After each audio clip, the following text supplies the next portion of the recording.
चालू करायचं। आज आपण जी पत्रकार परिषद घेत आहोत, या पत्रकार परिषदेमध्ये माजी मंत्री तथा खासदार संदीपान भुमरे यांनी जे महाराष्ट्रामध्ये वाईन शॉप खरेदीचा जो धुमाकूळ लावलेला आहे, या बाबतीमध्ये घेत आहोत। महाराष्ट्रामध्ये व संभाजीनगरमध्ये अनेक आरोप संदीपान भुमरे यांच्यावर झालेले आहेतच वाईन शॉप खरेदीचे, परंतु आज आपण त्यांच्यावर पुराव्यानिशी या ठिकाणी आरोप करतोय की त्यांनी त्यांच्या परिवारातील व्यक्तींच्या नावाने या ठिकाणी वाईन शॉप खरेदी केलेले आहेत। त्यामध्ये त्यांच्या सुनबाई यांच्या नावे 3 वाईन शॉपचे आपल्याकडे नंबर आहेत। ते कुठं चालू आहेत? एक वाळूजला आहे, एक पुण्याला आहे आणि एक जळगावला आहे। आणि त्यांच्या पत्नीच्या नावे एक जालना आणि जळगाव या ठिकाणी वाईन शॉप आहे। आपला त्यांच्यावर असा आरोप आहे की त्यांनी मंत्रिपदाचा गैरवापर करून या ठिकाणी हे लायसन्स मिळवलेले आहेत। कारण कोड ऑफ कंडक्ट, भारत सरकारची जी मंत्रिपदासाठी असणारी आचारसंहिता भारतभर लागू आहे, या आचारसंहितेमध्ये स्पष्टपणे नमूद केलेलं आहे, या कोड ऑफ कंडक्टपणे स्पष्टपणे नमूद केलेलं असं आहे की मंत्रिपदावर असताना तुम्ही कुठलेही शासनाचे लायसन्स खरेदी करू शकत नाही, शासनाचा कुठलाही लाभ आपण घेऊ शकत नाही। हा आरोप या कोड ऑफ कंडक्ट नुसार यांचे लायसन्स या ठिकाणी रद्द करण्यात यावे अशी मागणी आपली या ठिकाणी आहे। आपण लोक आयुक्तांना याची प्रथम तक्रार दिलेली आहे, पंतप्रधान नरेंद्र मोदी साहेबांना सुद्धा याची तक्रार आपण दिलेली आहे, मुख्यमंत्री महोदयांना दिलेली आहे, लोकसभा अध्यक्षांना दिलेली आहे। या तक्रारीनंतर सुद्धा यांच्यावर कुठली कारवाई जर झाली नाही तर आपण माननीय उच्च न्यायालयामध्ये सुद्धा या बाबतीमध्ये दाद मागणार आहोत। परत दुसरा विषय, संदीपान भुमरे यांनी जे लोकसभेला प्रतिज्ञापत्र दाखल केलेलं आहे आणि 2014 पासूनचे प्रतिज्ञापत्र त्यांचे माझ्याकडे आहे, त्यांचं 2014 ते 24 पर्यंत प्रतिज्ञापत्रात त्यांनी जे उत्पन्न दाखवलेलं आहे, हे उत्पन्न 2 कोटी रुपये पती पत्नीचं उत्पन्न असून आज 2024 पर्यंत 2 कोटी उत्पन्न असताना त्यांनी त्यांच्याच प्रतिज्ञापत्रामध्ये जमीन खरेदी 3 कोटी रुपये आणि वाईन शॉपची शासकीय किंमत जर धरली, त्यांच्या पत्नीची जरी पकडली तरी 2 कोटी रुपये, म्हणजे 5 कोटी रुपयाचा व्यवहार त्यांनी या 2-3 वर्षामध्ये केलेला आहे। उत्पन्नाच्या विरोधामध्ये 2 कोटीच्या अगेन्स्ट 5 कोटीची प्रॉपर्टी यांनी आणली कुठून, खरेदी कशा पद्धतीने केली, यांच्या खात्यामध्ये कोणाच्या खात्यातून पैसे आले, याचा सुद्धा सखोल चौकशी होऊन यांच्यावर मनी लॉन्ड्रिंगचा सुद्धा खटला या ठिकाणी भरला गेला पाहिजे, ही सुद्धा मागणी आमची प्रामुख्याने त्यामध्ये आहे। त्यांचे पुत्र विलास भुमरे यांचं सुद्धा ॲफिडेव्हिट विधानसभेचे प्रतिज्ञापत्र माझ्याकडे आहे, त्यांचं सुद्धा उत्पन्न 2014 ते 2019 पर्यंत 54 लाख रुपये आहे आणि 2019 ते 24चं उत्पन्न माझ्याकडे आज पुराव्यानिशी नाहीये, तरी सुद्धा आपण 50 लाखाच्या अगेन्स्ट 4 पटीत जरी धरलं तर 2 कोटी रुपये त्यांचं जरी उत्पन्न जर आपण पकडलं तरी सुद्धा त्यांनी आज या ठिकाणी 3 वाईन शॉप खरेदी केलेले आहेत। 3 वाईन शॉप खरेदी करत असताना शासनाची फीस, एक वाईन शॉप नाव चेंज, नेम चेंज साठी 1 कोटी रुपये शासनाचं चलन भरावं लागतं। यांनी 3 कोटी रुपये कुठून आणले याचं सुद्धा सखोल चौकशी होऊन यांच्यावर कारवाई झाली पाहिजे। विलास भुमरे यांच्या पत्नी या शिक्षक पेशामध्ये होत्या, शिक्षक पेशा विद्यार्थ्यांना घडत असताना ह्या अचानकपणे वाईन शॉपच्या व्यवसायामध्ये कसे उतरल्या याची सुद्धा सखोल चौकशी या ठिकाणी व्हावी, यासाठी आम्ही हे सगळं प्रकरण आज आपल्या माध्यमातून जनतेच्या समोर, आपल्या पत्रकार बांधवांच्या माध्यमातून आम्ही उघडकीस करत आहोत। असे अनेक विषय परत यांनी महाराष्ट्रामध्ये खाजगीमध्ये असं म्हटलं जातं यांनी 15-16 लायसन्स घेतलेले, आपल्याकडे 5 लायसन्सची कॉपी आहे।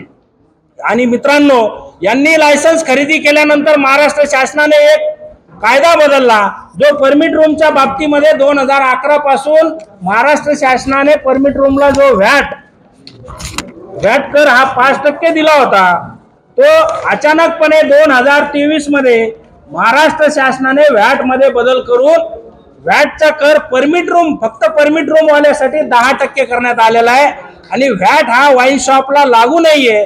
परमिट रूमला दुप्पट कर लावल्यामुळे परमिट रूमचे व्यवसाय जवळपास डबघाईस आलेले, त्या व्यवसायाशी माझं या पत्रकार परिषदेचं घेणं नाही, परंतु यांच्या वाईन शॉपची किंमत वाढवावी, यांच्या वाईन शॉपचा जास्तीचा खप व्हावा, यासाठी यांनी मंत्रिपदाचा गैरवापर करून शासनाची पॉलिसी सुद्धा बदलण्याचं काम या ठिकाणी केलेलं आहे, असा माझा त्यांच्यावर स्पष्टपणे आरोप आहे। त्यामुळे माझी पंतप्रधान महोदयांना, मुख्यमंत्री महोदयांना व लोकायुक्त महोदयांना विनंती आहे की संबंधितावर तात्काळ कारवाई करण्यात यावी, नसता आम्हाला या ठिकाणी उच्च न्यायालयामध्ये जावे लागेल। घेतले ना 19च्या नंतरच लायसन घेतले, एक लायसन कॉपी ना आपल्याकडे, सगळ्या लायसन्स कॉपी आपल्याला उपलब्ध होणार आहे 8 दिवसात। ही लायसन्स कॉपी आहे, या लायसन्स कॉपी ही वर्षा विलास भुमरे 1/11/2021 हे पुण्याचं लायसन्स, म्हणजे त्यावेळेस मंत्री होतेच ना, नाही झालं साहेब। मी त्याच्या हायकोर्टामध्ये तुम्ही तो विषय काढला, आजच्या पत्रकार परिषदेच्या विषयाने मी हायकोर्टात गेलो, हायकोर्टामध्ये त्यांनी लिहून दिलं की ही प्रॉपर्टी माझी नाही, तरी सुद्धा आजपर्यंत पैठण तहसीलदार व जिल्हाधिकारी यांनी ती महाराष्ट्र शासनाची जमीन ताब्यात घेतली नाही, कारण यांचा दबाव असल्यामुळे त्यांनी कोर्टात लिहून दिलं, माझ्याकडे कॉपी आहे। पण ते कोर्टात त्यांनी तसं लिहून देऊन बी चालत नव्हतं, कोर्टाने खरं म्हणजे ऍक्शन घ्यायला पाहिजे होते, परंतु आता असे किती वाईन शॉप आहेत असं तुमचं म्हणणं आहे? किती वाईन शॉपची नाही, आता हे बघा खाजगीमध्ये तर 15-16 म्हणतायत, मी सगळ्या महाराष्ट्रातल्या राज्य उत्पादन शुल्क अधीक्षकांना पत्र लिहिलेलं आहे, पत्र लिहिणं म्हणण्यापेक्षा माहिती अधिकार टाकलेला आहे, त्याच्या कॉपीज पण माझ्याकडे।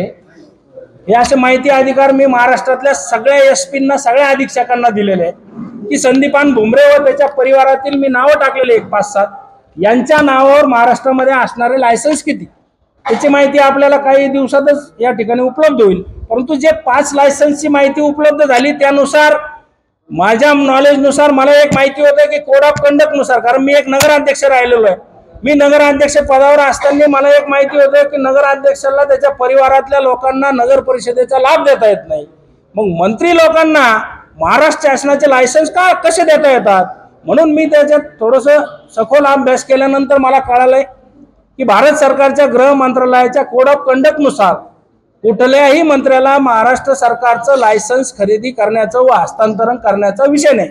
त्यामध्ये आणखी एक विषय महत्वाचा असा आहे की जर तुमच्या नावावर तुम्ही पदावर बसण्या अगोदर जर लायसन्स असेल तर ते लायसन्स तुम्ही तुमच्या परिवाराच्या नावावर करू शकता, हे पण कोड ऑफ कंडक्ट मध्ये लिहिलेलं आहे।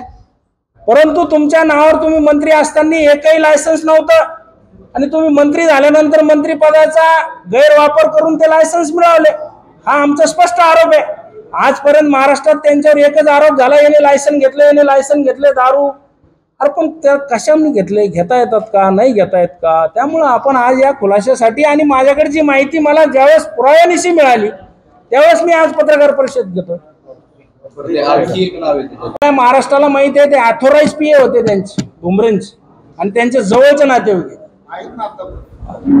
नाही आहेत ते, पण आता पीए आहे का नाही सध्या हे माहित नाही, पण ऑथोराइज महाराष्ट्र सरकारच्या पॅनलवर पीए होते ते।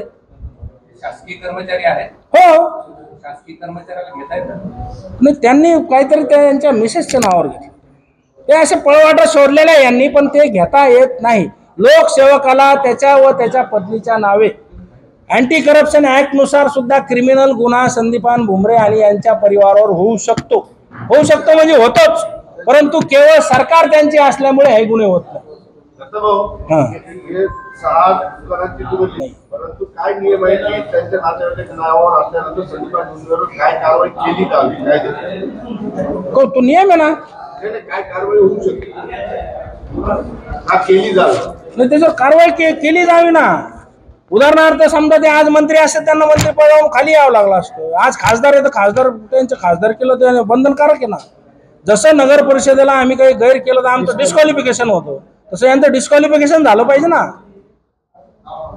आज भारतीय पंतप्रधान स्वच्छ प्रतिमेचे आहे ना, त्यांच्या याच्यात खासदार येत नाही, त्यांनी त्याचं डिस्क्वालिफिकेशन केलं पाहिजे ना। मी पत्र लिहिलंय खासदार साहेबाला, पुराव्यानिशी लिहिलंय, सगळे लायसन नंबर तुम्हाला जे कॉपीज दिल्या त्या सगळ्या कॉपीज मी पंतप्रधान महोदयांना सुद्धा पाठवलेल्या आहे, बघू काय कारवाई होती त्यांच्या।